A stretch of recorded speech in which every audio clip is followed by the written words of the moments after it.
Is 7 Days to Die worth the buy? So I have been a 7 Days to Die fan since it first released 10 years ago, and honestly my enjoyment for the game has only grown ever since. So basically I can give you the short answer, and it is yes, I believe this game is worth the buy, and here are the reasons why, as well as my final review verdict. As you probably already know, 7 Days to Die is a survival horror game that is mainly a first-person shooter RPG. After being in alpha for a decade, the game will fully release for console and PC with version 1.0. So the price on release will be $45, so let's go ahead and go over the pros and cons of the game and you can decide whether it is worth it. Now first pro for 7 Days to Die is that in my opinion it is super replayable. You might start a world and play for 2 months and get as much progression as you can and then start all over and have the same amount of fun doing it. It's kind of like the Minecraft phase. People seem to hop on Minecraft for 2 weeks at a time, having the time of their life, and then not play it for 6 months to a year, and then enjoy it all over again for another 2 weeks. If you enjoy that part about Minecraft, that it comes and goes and is kind of a seasonal thing, then I believe you will also enjoy this game for the same reason as well. So for a one-time payment, I do believe this game is definitely worth it in terms of replayability, because like I said, I will basically seasonally be coming back to this game probably forever. If you are somebody who wants to play the game for years straight on end, maybe you will get tired of this game, as I believe most people would with survival games. The only thing that would help for anybody who wants to play super long term consistently is mods, the same way mods would enhance any other game. But in terms of having a yearly phase for this game, that has been consistent for me for 10 years already, and that was still technically during the alpha stages. On top of that, I typically have something new to look forward to with changes done to the game. Another pro is all the updates added by the developers. We can already look forward to future updates put into this roadmap. We will be getting a new weather system and biome progression overhaul, as well as updated wardrobe and crossplay added with consoles. And this is just in the next big update alone. They also list bandits and potentially a story being added by the end of next year. It seems like the developer team is really getting behind this game and wanted to continue to turn it into something greater. And I'll be here to enjoy all of it. One of the cons for this game is the graphics. I personally don't have an issue with them. I think Minecraft is a great example of this. Doesn't have the craziest graphics, but is also one of the greatest games of all time, so I wouldn't grade too harshly off the graphics. As for me, it's mostly with the gameplay. But if you did want a survival game that's solely focused on having the most beautiful graphics, then you might be better off with games like Sons of the Forest and Green Hell. These games are much more polished but don't allow for as much flexibility. Now, what do I mean by that? While the graphics may not be the best, it does allow for a bit more creative freedom in terms of being able to build whatever you really want to. There's definitely physical limits in the game, but you have far more room to be creative with the building than most other games. The building in this game is definitely one of its best selling points. Building a base is not only important for your survival in the game, but you can also design and create whatever you want. But of course, you have to make sure it can withstand a beating from zombies. You can go ahead and build 2 separate bases, one for daily living and another to withstand the hordes attacking the base. You can try to make one as beautiful as possible while you want to make the other one as strong as possible. The core gameplay of starting from scratch and going out and looting abandoned cities to gear up and prepare a base for a battle against a horde of zombies every 7 days is super fun, especially since the hordes will get progressively harder as you progress through the game. The progression system is great in terms of building or crafting really cool things and also leveling up your attributes to a build of your liking. For example, you will start off with the best mode of transportation as literally running everywhere, but you can eventually build up to a helicopter. And with the attributes, you can go even further with the armor system and pick an armor type that you prefer, whether it's built towards movement, strength, durability, stealth, and more. A core part of this game is also the dynamic between day and night. What?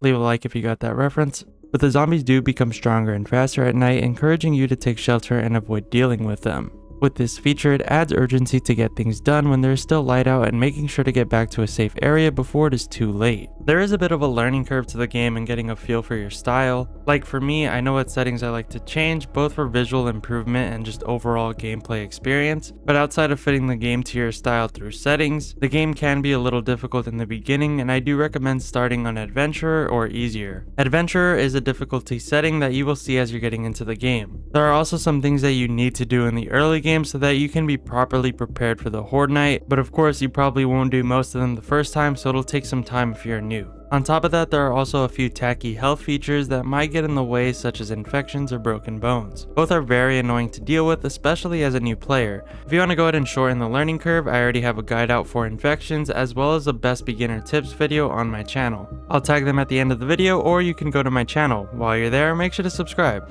If you want more useful 7 Days to Die content along with many other horror games, make sure to subscribe, and thank you for doing so. Now, I know I said dealing with those annoying health tasks are annoying. It's also cool for someone who prefers that realism of needing to get food and water. And then of course, setting up different farm systems to always have a good stash of food and water I know can be a very enjoyable part of the game.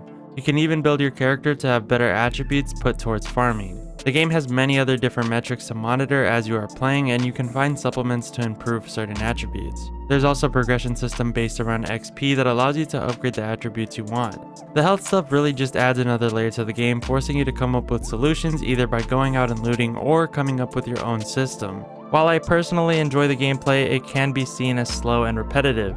You might be stuck mining for a really long time or traveling from city to city, vehicle or no vehicle. I really enjoy the slow grind and prep for day 7. It's quite peaceful and enjoyable for me, but if you are somebody who needs constant action, this might not be the game for you. While day 7s are as action drilled as it gets, those only happen about once every literal 7 hours. But in between those 7 days, you will definitely have fun completing quests and looting high level points of interest with lots of zombies. But even then, you will have time in between that where you will have some downtime. In terms of worrying about bugs and glitches, I have not encountered too much in version 1.0. There was one that was stopping me from completing a quest, which was quite annoying, but other than that, the game has been running as it's supposed to and wouldn't consider it much of an issue. One of the best features in this game, as with any game, is the multiplayer ability. Believe it or not, you don't have to go through the horde alone. You can invite your friends or even open your world to the public. I don't really recommend opening it to randoms, as there's a lot of griefers out there who would probably rather troll than actually help out, so keep that in mind. But being able to start and go through a world with friends is a great cooperative experience. You can even make it competitive by turning on friendly fire and having some battles with your friends. There are many different ways to enjoy a game with friends, and 7 Days to Die gives you full freedom to do so. Now for the final verdict in terms of a review for this game,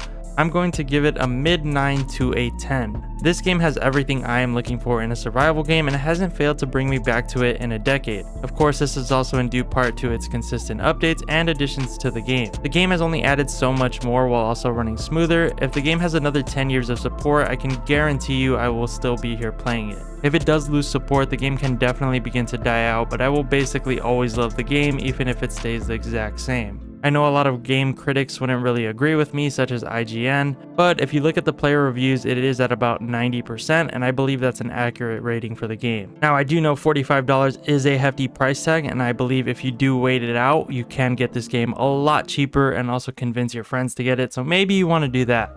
But I definitely recommend hopping on it whenever there is some sort of discount. This isn't a game you really need to buy right now on release, so if you want to wait for that discount, I highly recommend doing that if you are trying to budget your money. But just know that if you do buy it for the full price, in my opinion, this game is worth the buy. Hope you guys found this video useful. I was trying to be objective and point out possible negatives, but like I said in the beginning, I do really enjoy this game. I will probably end up glazing this game all the way to the grave, so there was bound to be some bias. But hope you guys enjoy the game. If not, glad you saved your money. Till next time, love ya, see ya.